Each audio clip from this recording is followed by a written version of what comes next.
જેતપુર ગામના ખેતરોમાં વીજ એ વાયરને લઈને વીજ થાંભલાઓને લઈને માથાકૂટ ઊભી થઈ રહી છે ત્યારે જણાવી દઈએ મોરબીના જેતપુર ગામના ખેતરોમાં વીજ પોલ નાખવાની કામગીરીનો ખેડૂતો દ્વારા વિરોધ કરવામાં આવી રહ્યો છે અને આ વિરોધ ખૂબ ઉગ્ર બન્યો, ચર્ચાચર્ચી પણ થઈ, સામે આવી ગયા હતા અને મામલો ખૂબ જ એ ઉગ્ર બન્યો।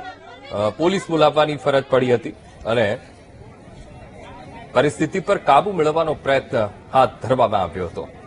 વિરોધ દરમિયાન પોલીસે બળપ્રયોગ કર્યો હોવાના ખેડૂતોએ આક્ષેપ લગાવ્યા છે। એક ખેડૂત અને એક મહિલાને ઈજા પહોંચતા હોસ્પિટલ લઈ જવામાં આવ્યા। યોગ્ય વળતર વિના ખાનગી કંપની ખેતરોમાં વીજ પોલ ઉભા કરતી હોવાના ખેડૂતોએ આક્ષેપ લગાવ્યા। ખેડૂતો અને મહિલાઓને પોલીસે ડિટેઇન કરી માળિયા પોલીસ સ્ટેશને લઈ જવાયા। પોલીસ કાર્યવાહીથી ગામમાં રોષ ફાટી નીકળતા મોટી સંખ્યામાં ખેડૂતો રસ્તા પર ઉતરી આવ્યા। ખેડૂતો દ્વારા મોરબી જેતપુર અણિયારી રોડ પર ચક્કાજામ કરતા વાહન વ્યવહાર ખોરવાયો હતો। અમારા ગામમાં વીજ કંપની વાળા અને પોલીસ વાળા ખેડૂતના ખેતરમાં બળજબરી પૂર્વક કામ કરી ઘૂસી અને અહીંયા ખેડૂતો પર દમનગીરી ગુજાવી 10 વર્ષની છોકરી ઉપર ઢોર મારી અને ઘસડીને લઈ ગયા છે અને બહેનોને પણ ઘસડીને લઈ ગયા છે। પોલીસ પ્રશાસને અમારા ઉપર બહુ દમનગીરી ગુજાવી છે।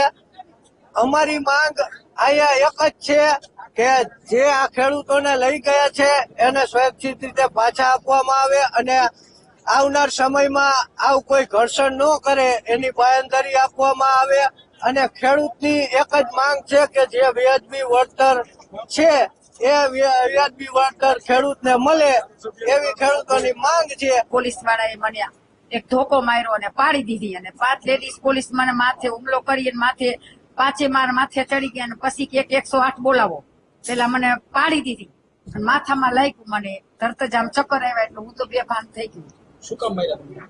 અહીંયા અમારા હક માટે અમે જાતા હતા। થાંભલો અમારા ખેતરમાં આવતો હોય તો અમને સહન થાય। ખેતર છે અમારા બાપ દાદાનો વારસો કે જે જમીનનો ટુકડો નથી, અમારો કાળજાનો કટકો છે, એમાં અદાણી કંપની વાળા અમારી પરમિશન વિના થાંભલા ખોડી રહ્યા છે। જયારે અમે એને વિરોધ કરવાનો પ્રયત્ન કર્યો, અમે અમારી હકની માંગણી કરી ત્યારે એમને જબરજસ્તી પ્રશાસનને સાથે રાખી એને આગળ કરી અને અમારા ગામના ભાઈઓ અને બહેનોને પોલીસ પકડી ગઈ છે અને મારવામાં આવ્યો છે।